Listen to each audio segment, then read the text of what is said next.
Hi, I'm Bill Davis, and welcome to our daily show where we answer your tech questions live 7 days a week. Cindy Drozda is from Erie, Pennsylvania, is our reader today. Cindy, what's on tap for the show? Our first one is from Raina Doppelpopulus in Scituate. It was good to see Kirk here, but Jonas said it was nice to see him on the panel again. What are the other episodes of the show where he was on the panel, and where do we find them? Can you share the link in the comments? Thank you. There we go. Alex, help us out. I think that Jonas had seen him before, but I don't think Kirk's ever been on the panel. Kirk has joined us in after hours in the previous time to do some Q&A, but he didn't. I don't think he's been on the panel itself before, or at least talking about YouTube. Kirk is I believe the head of engineering for YouTube Live, and so he or the live stack at Google and YouTube, and so he joined us. If you haven't seen it, he joined us on Friday for 15 minutes for a Q&A, and then jumps into after hours for about a half an hour to answer more questions, and hopefully we'll get him back. So I think that was the first time we've had him on publicly. Nice. Well, welcome to the panel, Kirk. It's great to have you here, and we hope we come back again and see us again. Let's move on to our next question. Mike Edwards in Brooklyn, New York. Morning, everyone. What is the panel's recommendation for mind mapping software for the Mac platform? At least 3 options would be ideal. Thanks. Jason Bache is going to start us off. Jason? Sure. I'll give you one that I've loved and used for years called MindNode. It's gone to subscription, and I don't love that, but I really like the way that it will allow you to very quickly take a complex set of things and hammer them out and turn that into a to-do list. It also supports SVG and can take screenshots too. So that's my vote. Nice, Alex. Your preference? Yeah, the two that I use. So mostly when I'm building wiring diagrams and other things like that, I'm usually using OmniGraffle. It allows me to. It does most of the things. It's not probably as good as AutoCAD if you're building a really big, complex wiring diagram, but most of mine are, compared to doing a facility, most of mine are relatively straightforward. So I find that OmniGraffle allows me to build those wiring diagrams. I just spent the weekend working on one, and make them look nicer than most people's wiring diagrams. Just lots of little things that you'd have with a Mac app that makes it look a little nicer than what most people will pump out. So I like that one. The other one that we work on when I design software, so when I'm working with a software team and we need to build a spec, the one that we use most often is Miro. Oops, let's see here. I got this in the wrong page here. Miro. So this is, and what this lets you do is build a lot of ideas. You have little Post-its. And we'll sit for, when we're working on a software design, we'll sit for a couple, 4 or 5 hours building out everything that we want into one large board. So those are the two that I use the most often. And Scott. Yeah, I'm just going to go with Alex on Miro, specifically because I work in a blended world where I've got Apple users and Windows users go back and forth pretty darn seamlessly. Also in a world where I get people who want to do things in PDF and just export them, works pretty darn seamless. Thank you very much. And hopefully, Mike, that gave you a lot of good suggestions. Let's go on to our next question. Chuck Hodges in Tuolumne, California. Other than price, what's the difference between using an Echo Show or the old Meta Portal or the Dten, all with the HD bumps, versus an iPad for Zoom? Courtney, do you want to start us off? Well, the Echo Show would follow you around. I think it has a little motor in it, and it moves the screen towards you and keeps you in the frame. Whereas I'm not sure if I think the Dten is video conferencing. I'm not familiar with exactly how it functions or whether it has a high-def camera that isolates audio or tracks the person speaking with audio. And, of course, the iPad, you've got to point it in the right direction if you're in a Zoom call and moving around. If you're stationary, probably not much difference to the people on the other end. Alex Lindsay. Yeah, I think that if you're talking about the HD bump, I don't think that's required anymore for Zoom. So if you're just trying to use something to bump the resolution, all you got to do is request it. So I think, so at 720, which is all the bump did before, you simply request 720 and you'll get it. They won't give it to you by default because it costs more and it's more for them to manage. If you don't notice the difference, then they're not going to give it to you. But if you open up a ticket and ask for 720, you'll get it. And then I believe that now you can get the session. I believe it's the session license that will now get you 1080p. So that's a little bit more. I think it's $99 a month or something like that, and you can get to 1080p. So those are the ways to get up. But I don't think that any of these make any difference now. Next question. Here's a QR code question from Ignacio in Madrid. What is your experience with set-top boxes? I bought an Amino H200 a few months ago, and I think it's a great device. It easily decodes 4K SRT or WebRTC signals. Does anyone use this kind of equipment often?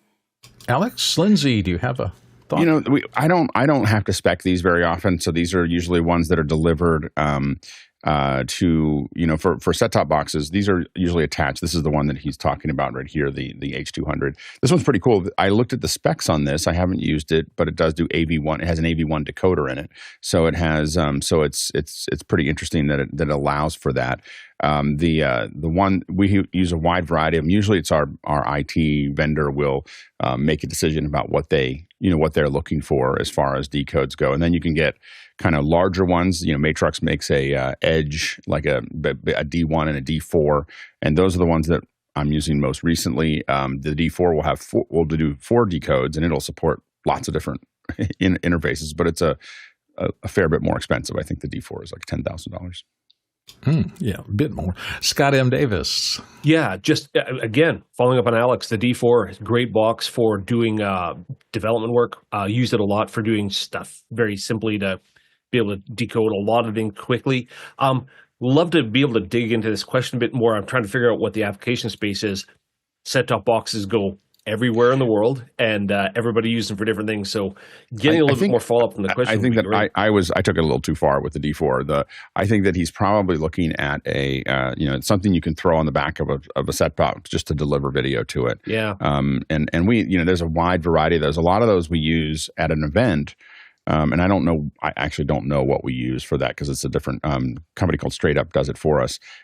They'll have hundreds of monitors and they'll set up a multicast network and then just set up a couple channels, and these are typically $200, $300 boxes. That's what this is. This Amino is about a $300 box, and you throw them on the back, and that way you can distribute everything as needed. When you get into kind of, again, to what Scott and I are kind of mentioning with the Matrox stuff is a heavier lift. It's fully configurable over the internet. There's a lot of other things that allow, it's got a whole subsystem to it. We are known to be expensive friends, but you don't have to be that expensive. So let's go on to the next. Oh, go ahead. Go ahead, Scott. Again, not cheap. A lot of this stuff has actually been replaced by just simple IP-based decoding and testing.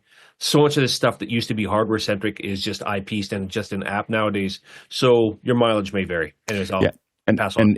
And the only thing I'll say about the IP stuff, of course, is that I'm sure Scott's already accustomed to, is the decoders on the televisions themselves are often trash. So the biggest problem, the number one reason we end up using set-top boxes, my personal ones that I use are Apple TVs because they have the highest chipset, the highest performance chipsets of any set-top box.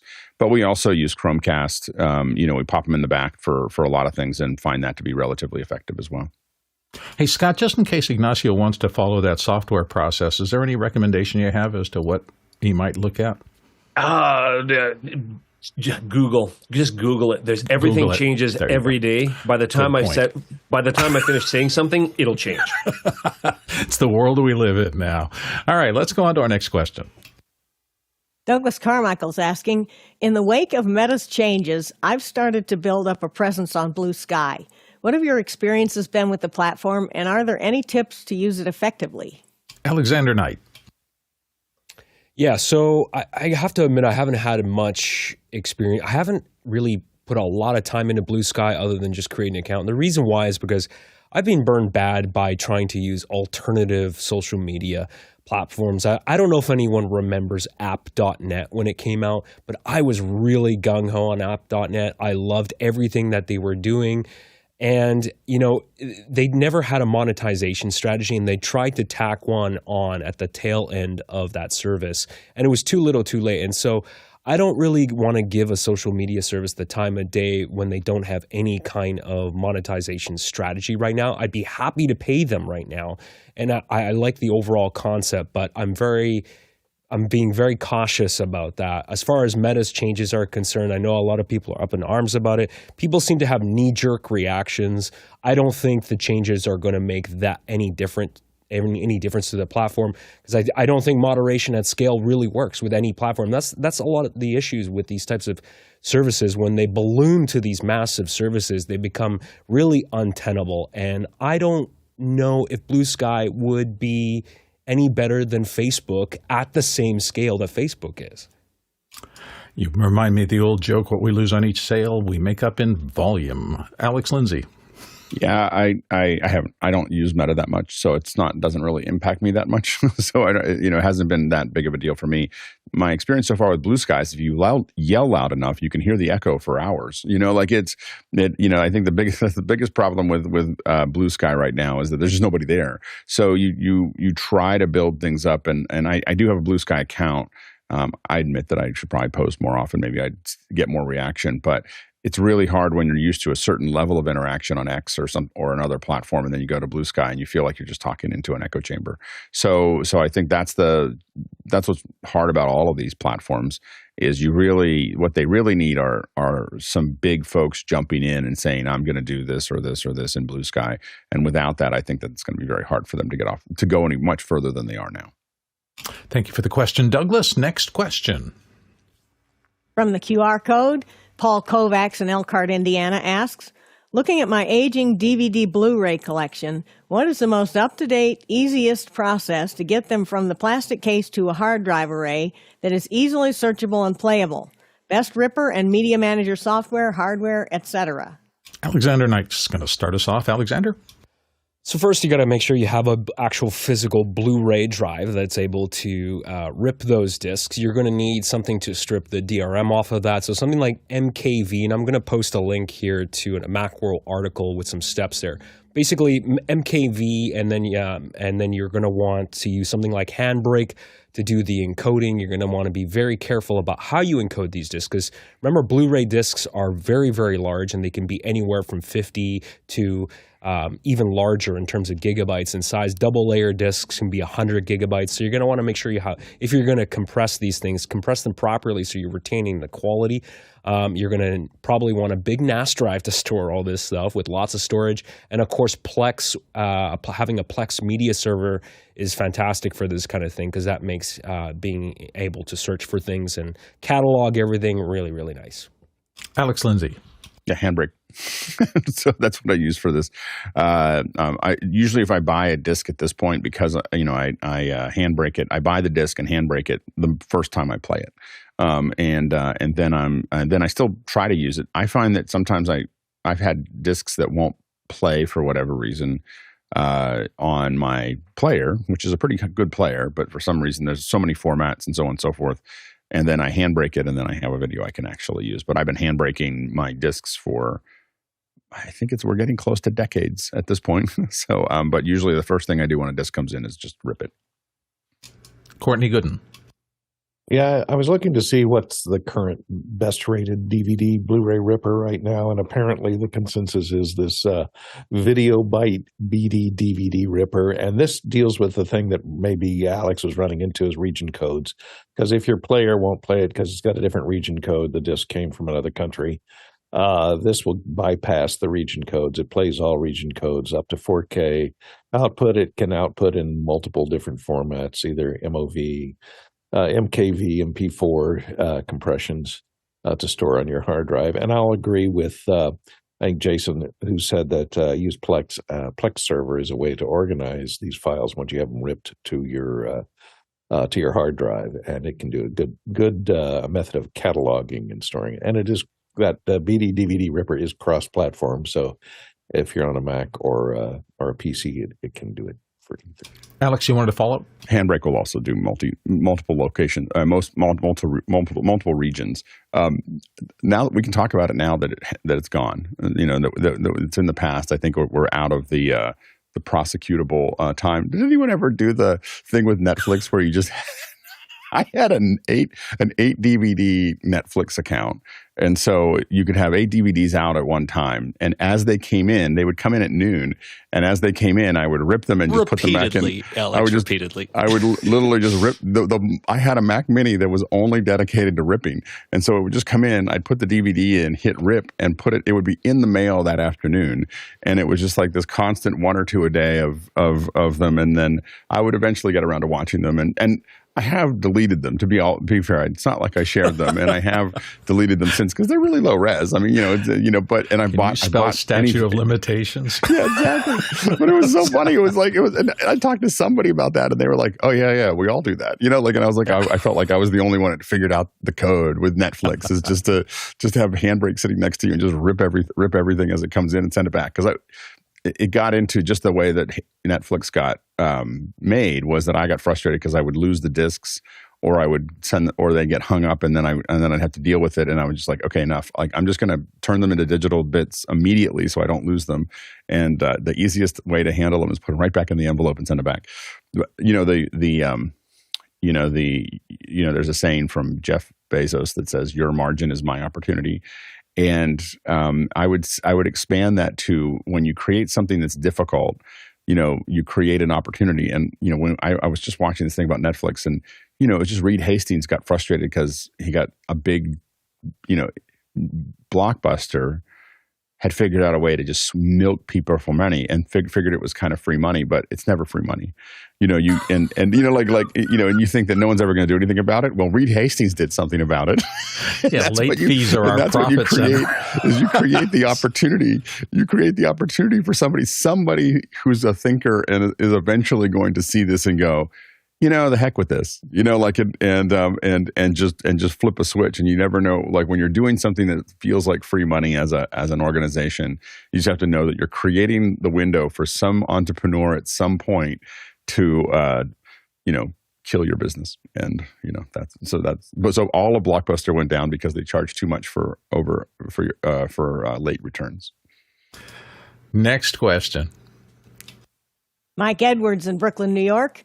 Morning, everyone. For on-prem location productions, thoughts on this furniture set with a link provided. Jason Bass, did you take a look at this? I did. It looks cool. Is it a lot of money to just kind of get a 2 set of chair and a table and some footrest to conform to being road cases. But looks cool. If you had something that was truly a sit-down thing that you were taking on the road and you actually had to have in every single place and you wanted it to be uniform, I feel like those red cushions would get a little gnarly over time. I don't know. Not bad, but I bet you could do better for the money. Alex Lindsay. I don't know if you could do better for the money, but we do see these made. So the big issue that you get into is with furniture is that you packing chairs. So the problem is you show up at a venue and the venue chairs stink. They're bad. They're full. They're stackable chairs, and you don't want to have anybody sitting in stackable chairs, even if they're the 2-inch or the 4-inch or whatever. No one should sit in stackable chairs for more than a couple hours. And so when you make them, you can't have your crew do that for 12 hours a day. And so a lot of us would bring all of the chairs, but then it looks like you're like herding chairs when you load in. You get into the dock and there's like 20 rolling chairs that are all really nice, and it looks like little sheep, like little chair sheep, and you roll them to wherever you are, and you look goofy, and it takes up a big part of your truck because you can't stack them.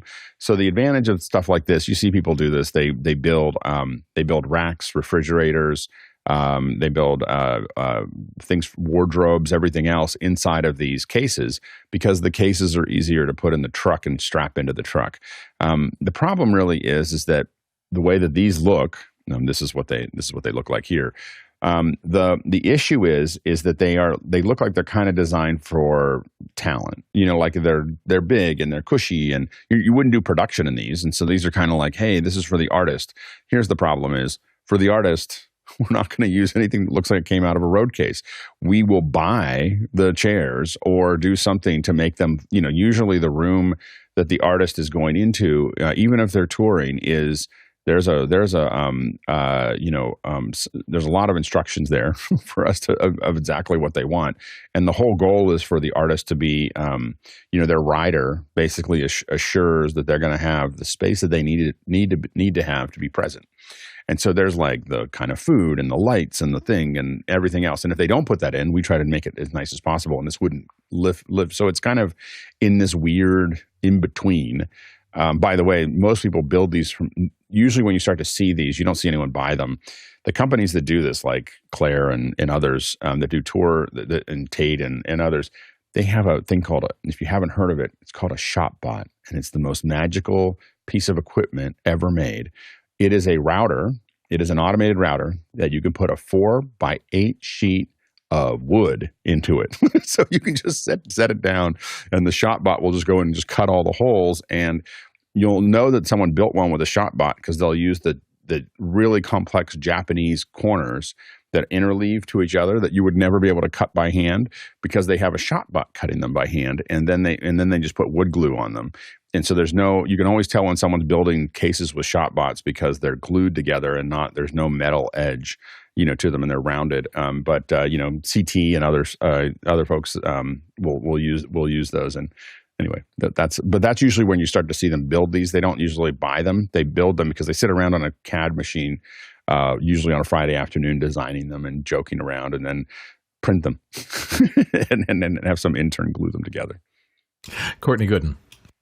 Yeah, for the price of these, and they don't look that comfortable. It's like some foam blocks that are sitting on flat plywood, and you can't lean back in them. They're on wheels. That's a problem because they back away from you when you try and sit down on them. They'll roll out from under you, so you got to have locking casters on them. I think a better solution, especially if you want something for people, to use in the green room, is just get you some of these Eames replica chairs. They're comfortable.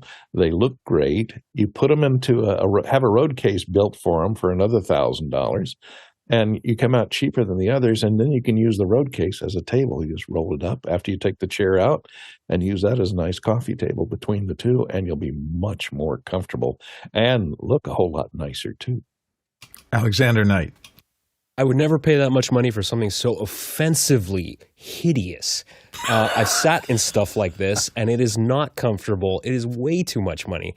As far as I'm concerned, I would much rather go to IKEA and get a table and a couple of attractive, well-designed looking chairs for a lot less money. I've got a nice one over my shoulder here that looks like it was designed by somebody in Italy, and it didn't cost very much, and it's not heavy. So, if you really wanted something that packed into a case, which it's already been said, there are custom case manufacturers. We've got one here in Vancouver, and I bet they would make something like that, and it would be a lot better than what that Gator case is.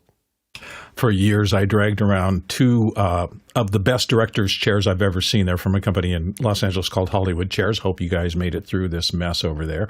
But they used to make custom director's chairs for the film industry there, and they were the most comfortable things I ever sat in. They made a tall one that was great because as a director, you could see over all the cases and things like that. So I had to sell them eventually because I had no use for them. I started dragging them around. But yeah, anything you invest in comfort, personal comfort when you're on a set for 12 hours at a time is always a good thing. So hopefully that helped you, Mike.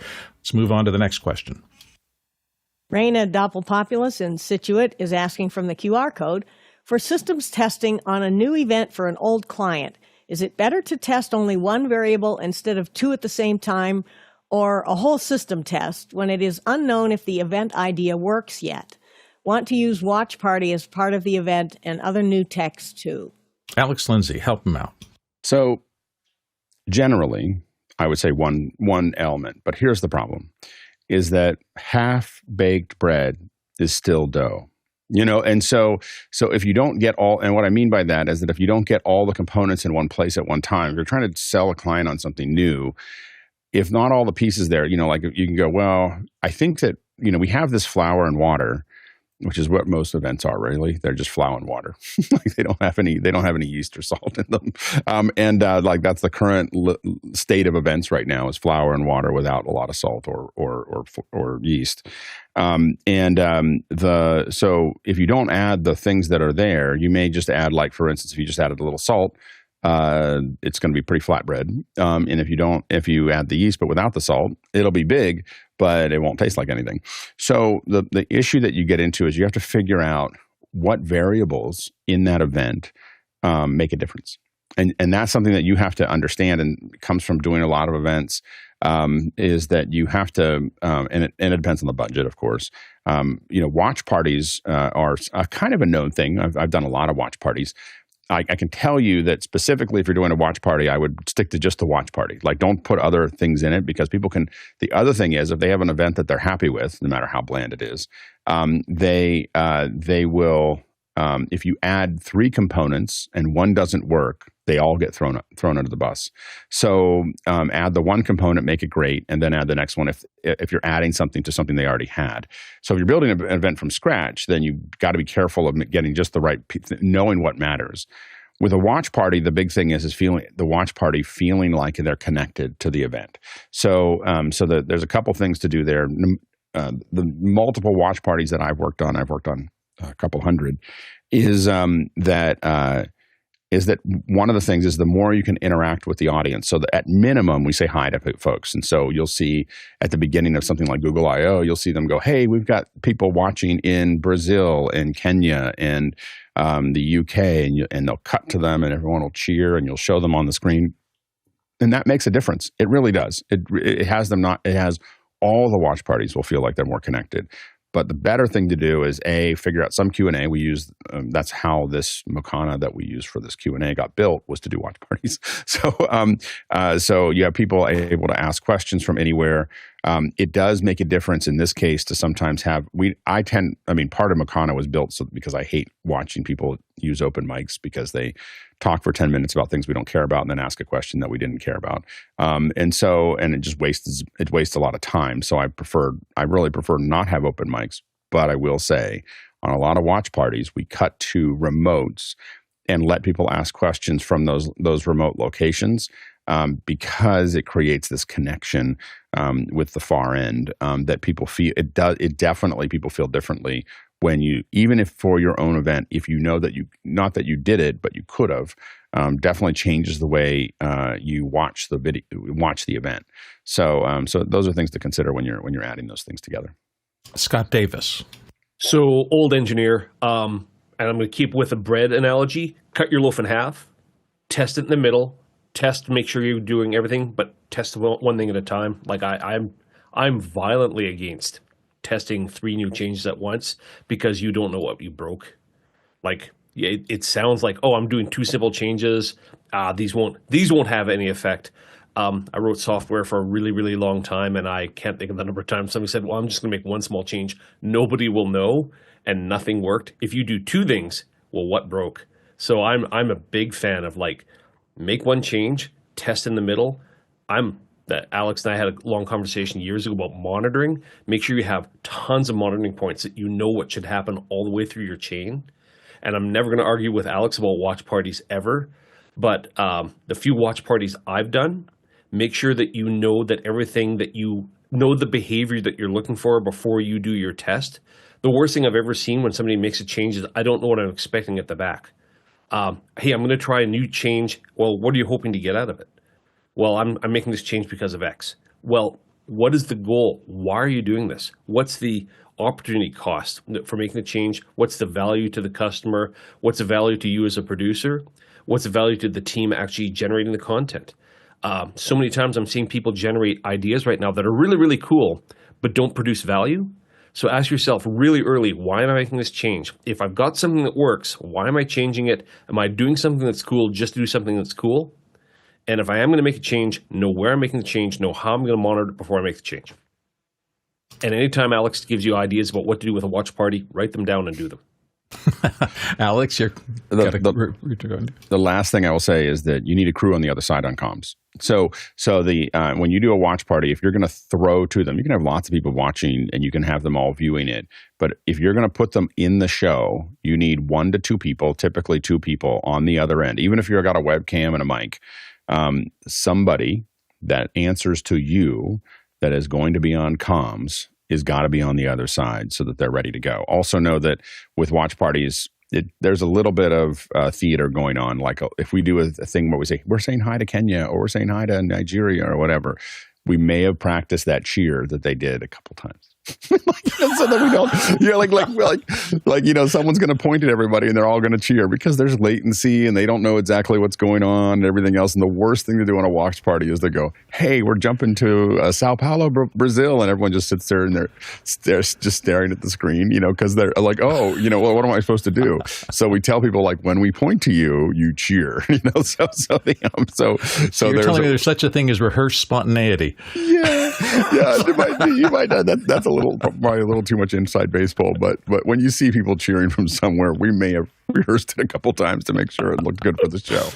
It's a show. That's they're real the point. people. It's like a reality show. They really stood up.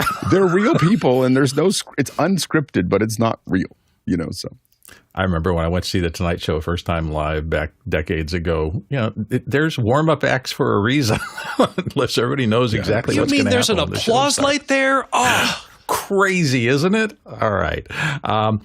I did want to mention, Alex mentioned Mukana, and if you don't know about that system, we really would invite you to get into it. Head over to officehours.global/join, and it will take you on the trail to kind of become an insider. And once you do that, you can vote on the questions that are being asked here, vote them up or down, and that's how we determine the run of show, how soon we get to something, and how long we spend talking about it. Let's go on to our next question. Paul Valhus in Austin, Texas. The series Ripley on Netflix is in black and white. Stunning cinematography. What's the secret to making a film or video in black and white? Jason Beish. You need a good reason to do it. You need a creative vision, and you need a DP, and you need a costume designer, and you need a set designer, and you need everybody to be in complete and total lockstep. You don't do it out of sheer novelty. You do it because you have a really good reason to do it, and that shows through in the work. Courtney Gooden. Yeah, Robert Elswit shot Ripley, and it was just amazing. The cinematography in it is just amazing. And you learn this. They went back and studied a lot of old film noir Hollywood movies. And the thing to remember, and when shooting or for delivery in black and white, they shot these with Arri Alexa's LF and on Primo lenses from Panavision. And there's a good article in American Cinematography on Ripley, and you can see you have to use contrast in lighting. Lighting is much more important in black and white than it is in color because you have to use different tonal shades to separate foreground and background and to accentuate what you're going to draw the person's eye to in the frame. And so it's all about the lighting and the composition too. The composition is excellent. They use a lot of wide angle lenses for that film noir look, and that post-production process where they achieve that really great silver black look that looks like emulsion in there, but there's no noise in it, which makes it really beautiful.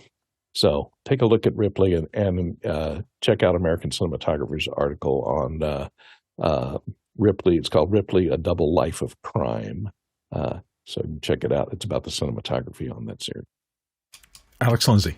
Yeah, and also check out we talked about this, I think, maybe over the weekend, but CinemaSticks is a great way. I don't know if they've done Ripley yet or not, but CinemaSticks on it's with an X on YouTube is a great one that just breaks things down and kind of talks about cinematography. I would highly recommend, it's not black and white, but I would highly recommend looking at their coverage of the Nick and then watching the Nick. The Nick is probably the best cinematography in a TV show in the last 2 decades.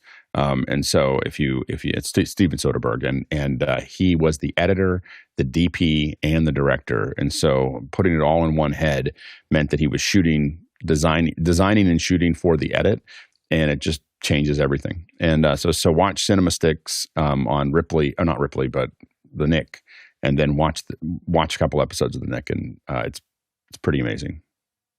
Yeah, for me, every time I think black and white, I think of controlling grayscale and all the levels in between. Good cinematographers spend a lifetime getting that right for everything. Then the other thing I think about is always, you messed up your color, so you just desaturated the whole thing to get out of a problem. But that's not what we're talking about here. We're talking about somebody who did that with intent to bring up the aesthetic of that old film noir era, which is beautiful when it's done right.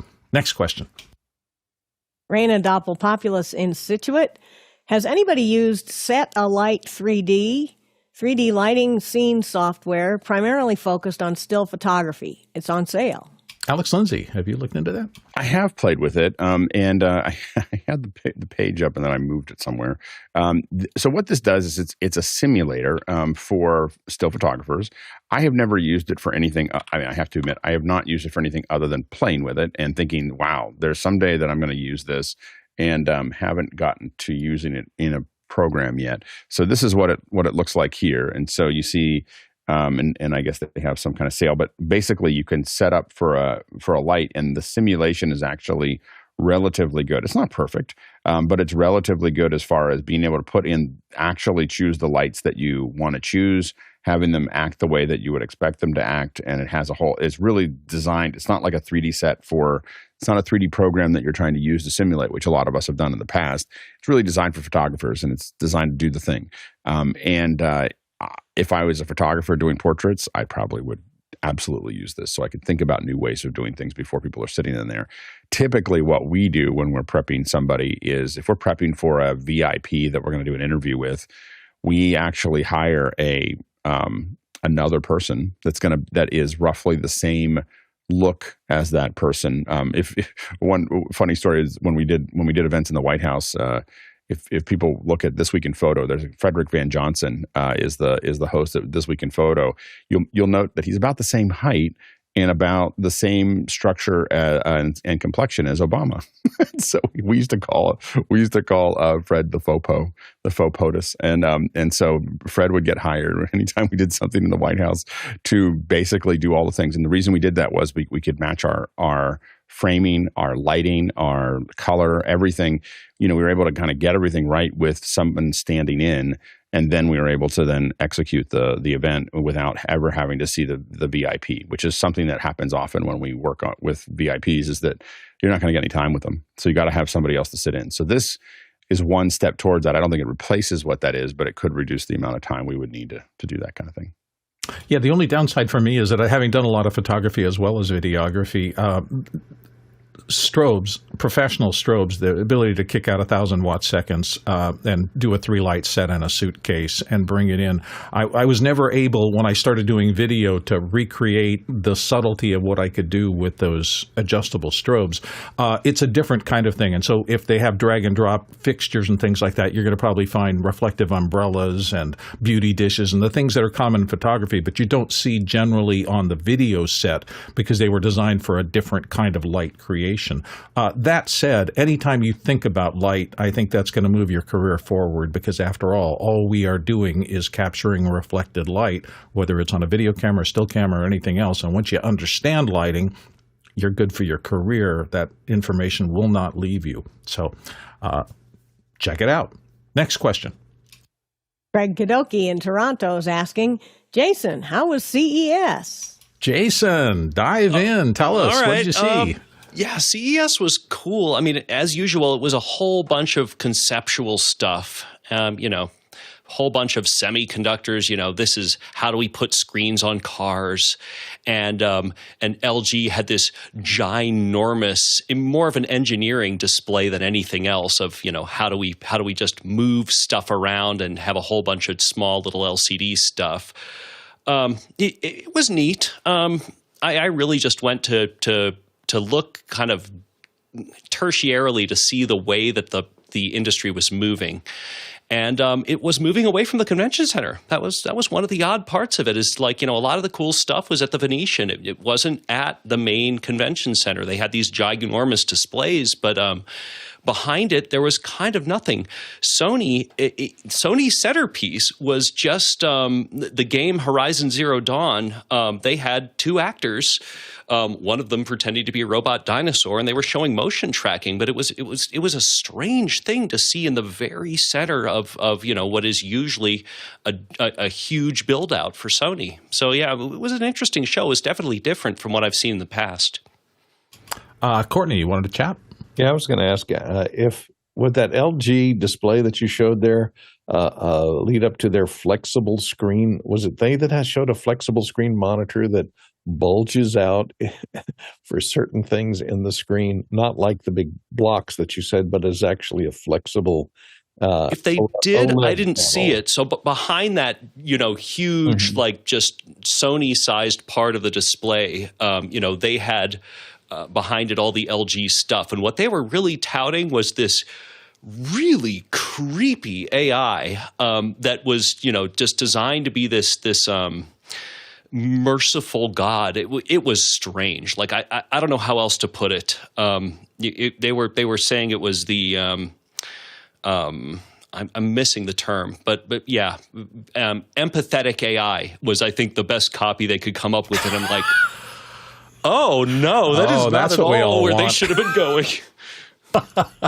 Is there a module for my upset girlfriend or something? Empathetic AI. That's really interesting. Huh. All right. Well, that's why we go to trade shows, to see if there are trends coming up. What direction is the industry going? I find that fascinating that you said that it was around the convention center as opposed to kind of convention center centric, and that some of these big dollar players were doing what are essentially like what we've seen at Comic-Con, which are those activations, they call them there. It is a separate place outside of the actual event that they want people to come to, that they have total control of, that they can market just themselves and not be in that cacophony of inside the convention center where everybody's competing for your eyeballs. So it's fascinating to see how conventions are going to maybe be changing in the course of time. Let's go to the next question. Next one's from Alexander Knight in Port Coquitlam, BC, and on our panel today. If someone from Zoom on an iOS device joins my 1080p meeting, does that downgrade the entire meeting to 720p? Alex? Yeah, the technical term for it is that it ruins everything for everyone. Like, so yeah, the answer is yes. so it's a matter of how Zoom serves it up. A lot of us would prefer. The problem is, it really is, it's the bandwidth. It's the top end bandwidth, or can the phone handle 1080p? And you're sending that 1080p basically twice as many bits or half the quality to the phone if you keep it on that top tier. So the choice, I believe, has been made that it's better to send it 720. But the problem is that that's the top tier for everyone. And it's just the way that I think that the reflector works. And so I think that you kind of have to give everybody has to get that top tier or not. That's my understanding of it. So it does degrade the entire meeting to 720p. Does somebody have digital bouncer software? So if someone tries to get your meeting with the wrong yeah, you can see it. I mean, if you have a business account, you can see how people are signing up. I don't know if there's a way to. There might be a way somewhere in the back end to not allow iOS devices to join a meeting. I'm not 100% sure. Interesting. Alexander Knight.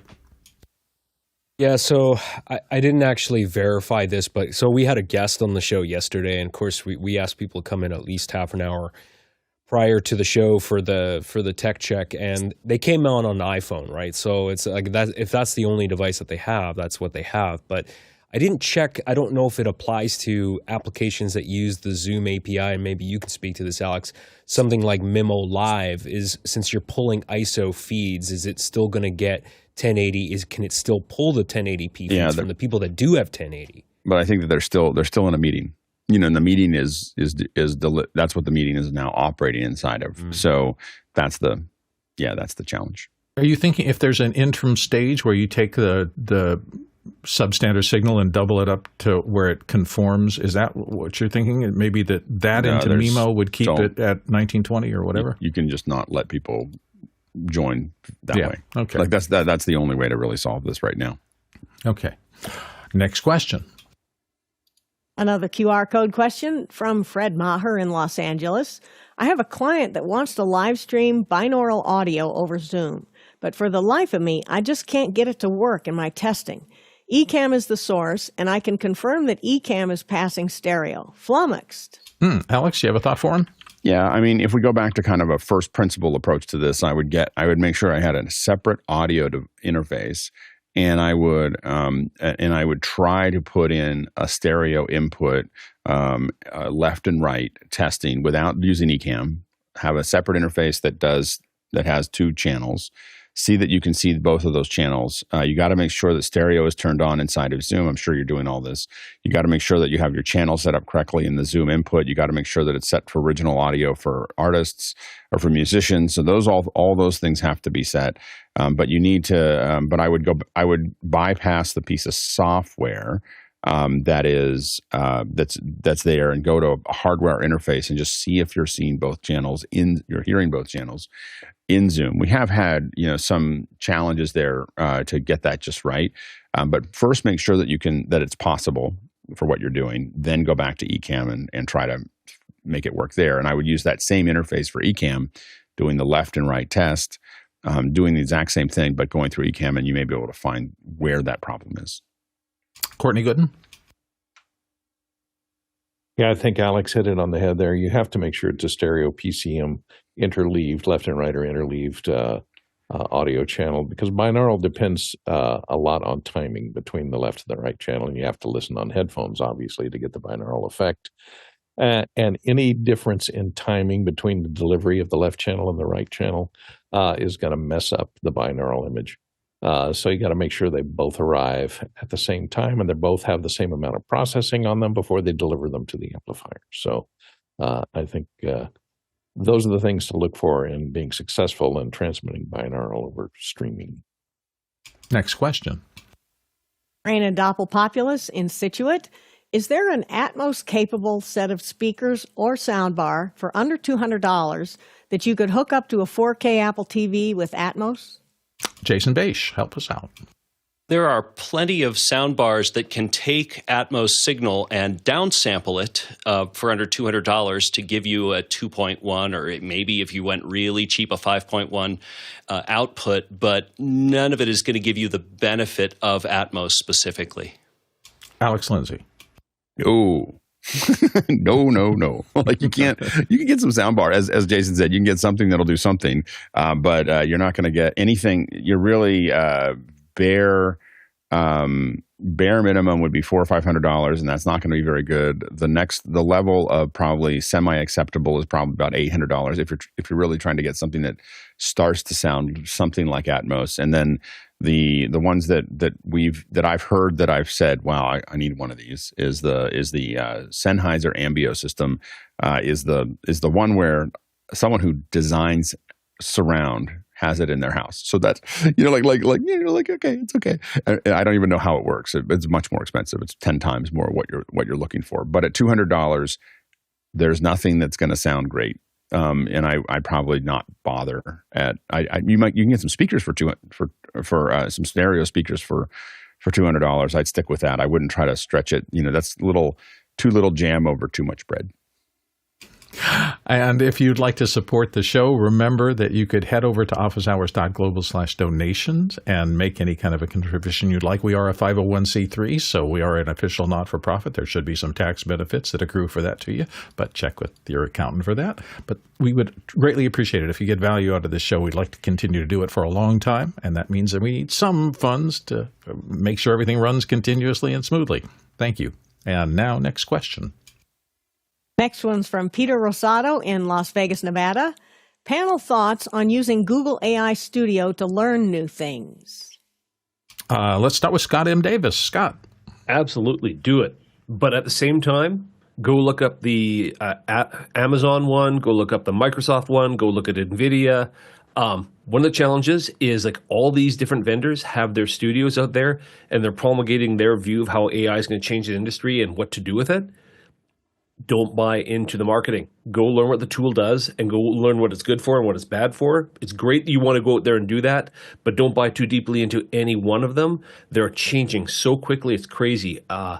So in my last 4 years of my life, we did a lot of AI, and a lot of it was models.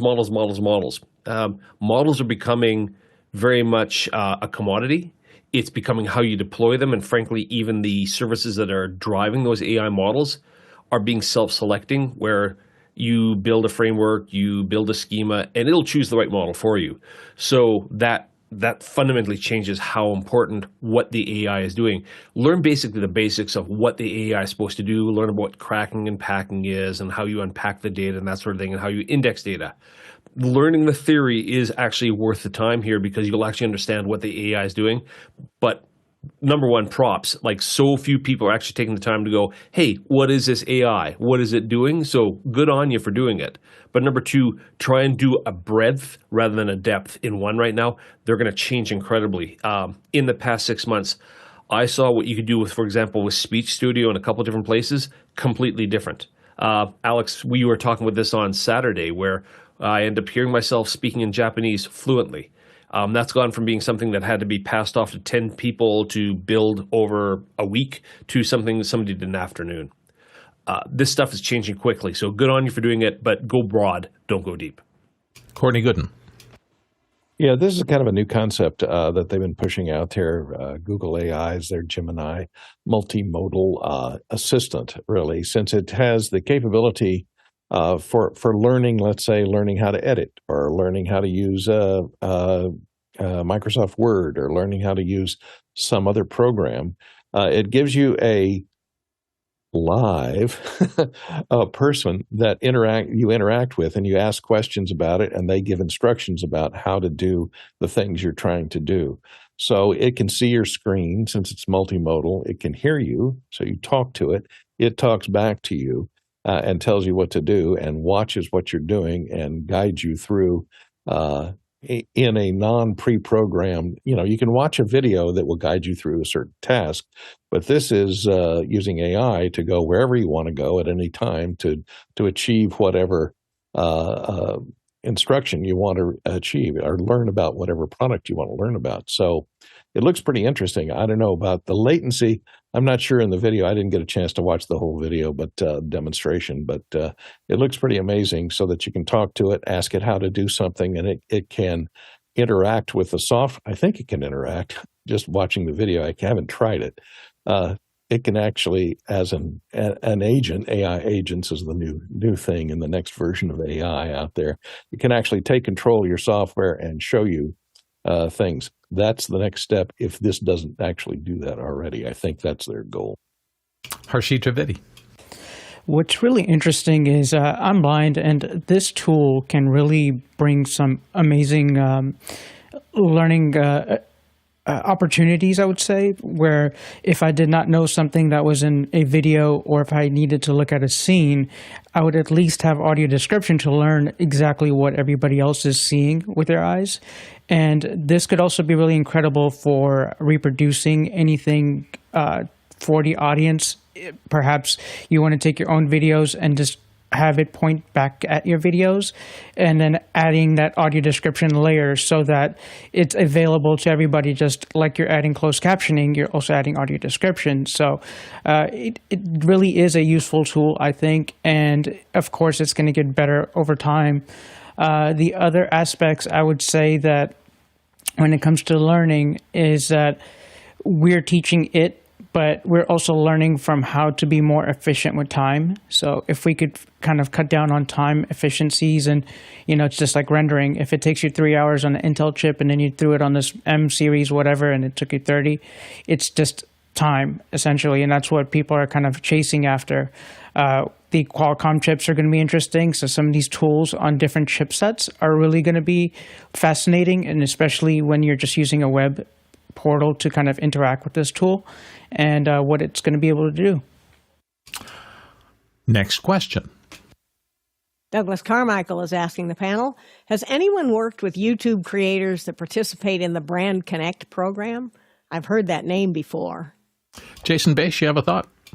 I haven't personally. I know Renee Ritchie from MacBreak Weekly went over to Google and is one of the brand ambassadors that has worked very heavily in this. If the quality of what he creates is any indicator, then I think it's a fantastic program, but I don't have any personal experience with it directly. Next question. Paul Valhus in Austin, Texas is asking, is this the ultimate iPhone 15 Pro Max accessory? He's got a link to Tilda there for the Chronos. Jason Bass, your thoughts?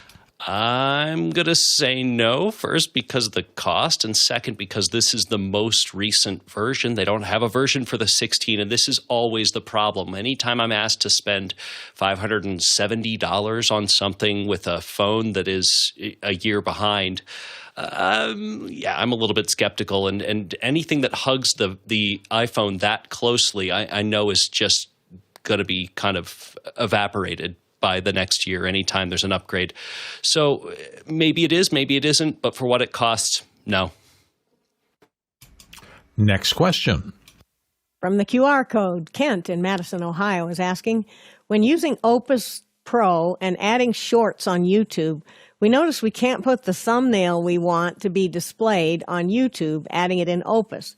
We usually upload our shorts through our phone. Is there a better workflow with Opus and shorts? Alexander Knight, do you have a tip for him? Yeah, it's one of the frustrating things with YouTube. And in fact, actually, even in the YouTube Studio backend, if you try to customize it, they haven't fully rolled this out yet. You will see in the thumbnail section here, it says you can change the thumbnail on the YouTube mobile app. And at first when they said that, I thought they were talking about YouTube Studio. So I opened the YouTube Studio app. There's no option in the app to change it there. And what they actually mean is the regular YouTube app. If you're logged in as your YouTube channel, you can go into the shorts and edit and change the thumbnail there, which is super, super clunky. From what I understand, from what I've heard from YouTube's their creator liaison, that's going to be rolling out. I don't know when that timeline is, but eventually that stuff should be in the YouTube Studio app. As for Opus, I don't know if that's ever going to be something that would roll out. Presumably, if they could do that with the API, then yes, they should be able to do that, but it's up in the air at this point. Next question. Douglas Carmichael's asking, Anthropic has settled part of their lyrics lawsuit. Do you think that the industry will ever embrace genAI as it did streaming? With a link. Scott M. Davis is going to help us. Scott? Already done. It's already happening. I dropped a link back in the Mukana full screen chat. Al Michaels, Synthetic Olympics. There is a ton of that stuff. If you're looking for a full frame synthetic human being doing your newscast, give us a couple years. If you're looking for synthetic content coming out, already happening. Synthetic translations, synthetic captions, synthetic Al Michaels. This has been done. This is not new. This is already happening, folks. The challenge is, and this again came up on the weekend, is identifying it to the consumer so the consumer knows that this is synthetic, so that when it happens and something goofy happens, there's some sort of like, hey, we're letting you see the magic behind the screen. So when something clunky happens, people know, hey, that's sort of not real. That's synthetic, so that the consumer knows how to judge between the two. The challenge we're going to run into really quickly is you won't be able to tell the difference. Courtney Gooden. Yeah, it's always sticky, these lawsuits over copyright infringement for AI-generated stuff that is trained. There's two levels of the copyright suit is over the use of copyrighted lyrics for training purposes, and then the second part is the actual generation of duplicates of lyrics as a response to a prompt in trying to get something out of an AI-generated, let's say, song generator or something. And I think they settled this without admitting any kind of guilt. So Anthropic says they have guardrails in place, apparently, to check so that the responses of the AI bot do not match perfectly any lyrics that are in its database, so that it can generate lyrics coming out. I mean, there's only so many ways to rhyme moon and June, in song lyrics. So every now and then you're going to come up with a lyric that sounds like a lyric that you've heard before. And whether or not the guardrails that they installed are sufficient for the copyright lawyers, it's always debatable. I've always been amazed by the fact that there have been these copyright lawsuits over like notes in a song. Oh, you took these 4 notes that we used in, there's only so many notes. And occasionally you're going to land on the same 4-note progression, even with different timing. I don't know how they're going to ever succeed in this. And I found that musical copyright suits are a lot pickier than most other copyright suits, which actually have to show access and copyright, exact copying of text or data or passages, etc. Everyone knows you should always rhyme moon in June with buffoon. Scott, you wanted to close us off real quick? Just really quickly on what Courtney just said. Yeah, it's all going to come down to attribution, guardrails, and making sure that people get paid properly versus copyright. That is going to take a long time to unwind. Some of the synthetic content is being created right now that is hard to differentiate. That's going to be hard. You're going to hear a lot more about AI in the next little while. Be very careful how you use AI. There's going to be a lot of lawsuits coming. Yeah, that's for sure. The lawyers will always get involved at some point when there's that much money at stake. The lawyers will always make their money. That's right. Thank you all for being here today. We appreciate it. I'm going to close things out here. And remember, if your question didn't make it to the end of the show, it'll be back to you if you send it in through our standard Mukana process. If not, your YouTube questions or anything else coming in, just remember, we appreciate your sending in your questions. We will recycle the ones we can, but if it doesn't get sent back to you, hopefully you made a copy and put it in tomorrow. We'll be back every day. The Telect Traversal today, we did 34,000 miles. That's 54,000 kilometers or 268 million bananas for scale. Thanks very quickly to all our constituencies, the people in the back end who work on this every single day. Thank you, thank you, thank you. All of our panelists for showing up and donating their time. And of course, you, the viewers who make the show run by putting in your questions and telling us what you want to learn about. We're here to serve you, and thank you for being here and helping make it all possible. See you all tomorrow. There aren't very many good rhymes for banana other than Havana, are there? And we're lucky we're not measuring in oranges because there's no rhyme for that. Do you have stats on how many people watch this? Oh, yeah. Alex tracks everything. And after the show, we will get a report. And he's not trying to build an audience. He hasn't been in the past. What he's trying to do is use this as a test bed for all the technology that is in the back end. Also, come on, Savannah, Montana, bandana, cabana, Havana, Indiana. Okay, rhyme and orange. There is actually a legitimate word that rhymes with orange, and I'm doing a search right now. I can't remember what it is. It's probably in Croatian or something. It is actually a legitimate English word. Oh, wow. You want a masterclass on poetry? Go see the Bob Dylan movie. Okay. Door hinge? I don't know. Yes. Orange. Great poet, not a lot of range. No. He wasn't there to sing. Vocal he was there for messaging. Yeah. I know. See you, Jason. Not a lot.